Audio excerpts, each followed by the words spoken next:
नमस्कार दोस्तों, मैं आशीष सिंह आज़ाद, जिला लखीमपुर खीरी से।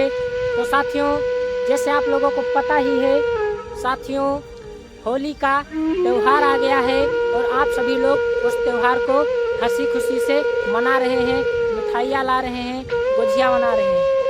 तो साथियों, इस त्यौहार के बारे में आपको सच्चाई जाननी जरूरी है साथियों। होली के जैसा घिनौना त्यौहार कोई नहीं है साथियों। होली बहुत ही घिनौना त्यौहार है साथियों। हरदोई के राजा हिरण्यकश्यप, जिन्होंने पूरे हरदोई को बसाया साथियों।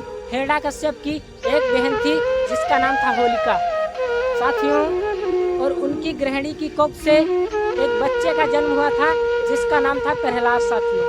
जब साथियों प्रहलाद धीरे धीरे बड़ा हो जाता है तो हिरण्यकश्यप अपने सैनिकों से कहते हैं कि इसकी शिक्षा दीक्षा कराइए। तो साथियों कहते हैं इसका दाखिला करा कर आओ।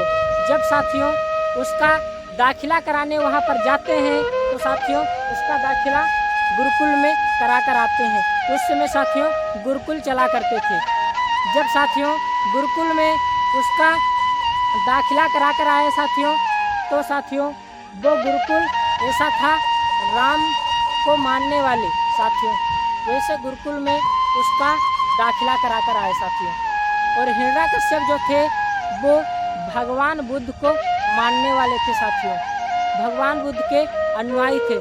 तो साथियों जब उसका दाखिला वहाँ से करा कर आए साथियों, उसके बाद जब वो शिक्षा दीक्षा पूरी कर घर पे आया तो खाना खाता था तब भी राम कहता था, और साथियों जब बैठता था तब भी राम राम करता था साथियों। इससे हिरण्यकश्यप को बहुत ही बुरा नाराजगी लगी।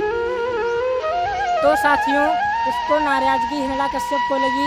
हिरण्यकश्यप क्योंकि भगवान बुद्ध के अनुयायी थे, वो किसी भगवान देवी देवता को नहीं मानते साथियों वो भगवान देवी देवता को नहीं मानते थे। उससे साथियों जब कहा कि आप अगर मेरे घर में रहना चाहते हो तो इन भगवानों को आप नहीं मानोगे, लेकिन प्रहलाद ने नहीं माना और वो घर छोड़ के चला गया।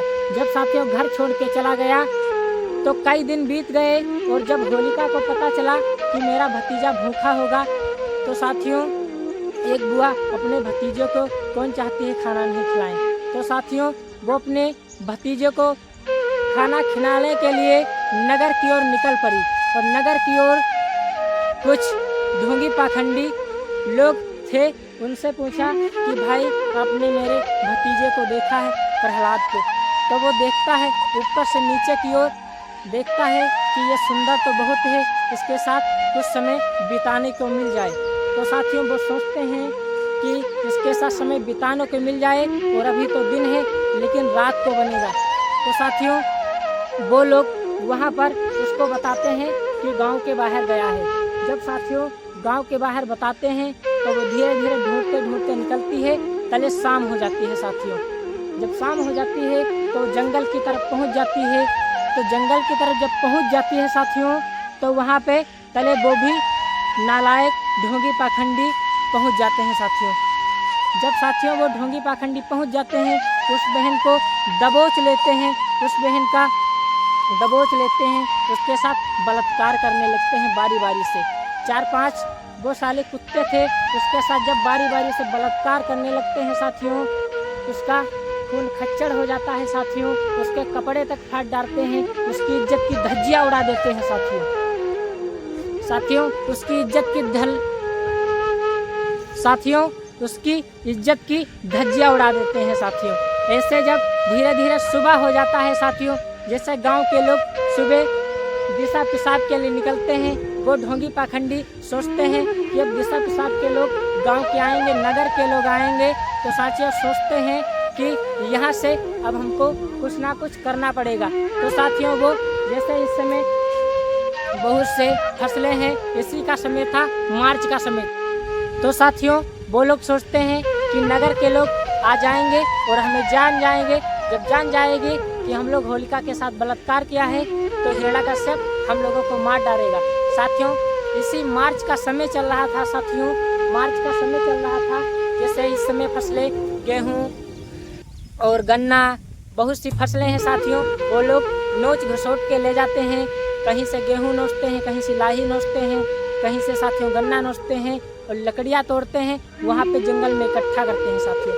जब जंगल में इकट्ठा करते हैं वहाँ पे साथियों कहते हैं इसमें आग लगाओ। आग लगाते हैं और उस बहन को जला देते हैं साथियों। जब जला देते हैं वो होलिका राख हो जाती है साथियों। जब राख हो जाती है सोचते हैं कि यहाँ पे जान जाएंगे, तो उसको वहाँ पे फैला देते हैं साथियों। फैला के गांव में जाते हैं और कहते हैं कि हिरण्यकश्यप की जो बहन है होलिका, वो प्रहलाद को गोद में लेकर बैठ गई थी और होलिका जल गई, प्रहलाद बच गया, क्योंकि प्रहलाद में राम वाली शक्ति थी साथियों। ऐसा कहा। जब साथियों ऐसा कहा तो हिरण्यकश्यप को जब पता चलता है कि इन बलात्कारियों ने मेरी बहन के साथ बलात्कार किया है, तो वो लोग वो को सेवकों से बुलाते हैं। कहते हैं कि जैसे साथियों आजकल अमीर से गुलाल से तिलक लगाते हैं साथियों, ऐसे वैसे ही हिरण्यकश्यप ने उनके माथे पे एक लिकार खींच दी। कहा तुम कायर हो, डरपोक हो, और कहा कि तुम नगर में जाओ, गांव में जाओ, बहन बेटियों से पैर छुओ जाओ और कहो जाके मुझसे गलती हो गई। जब साथियों वो गांव की तरफ निकले, सेवक उनको लेकर गए।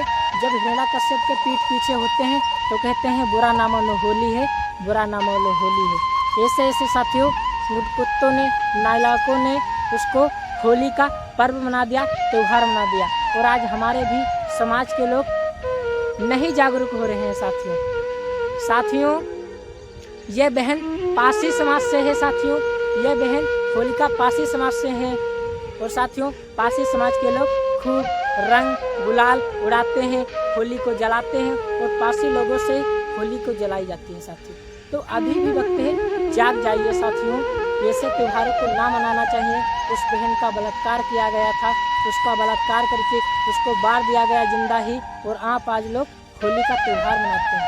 बहुत ही निंदनीय ऐसी बात है साथियों, घिनौनी बात है। तो साथियों आप लोग जागरूक हो जाइए और इस वीडियो को ज़्यादा से ज़्यादा शेयर करें। जय भीम, नमो बुद्धाय, जय संविधान।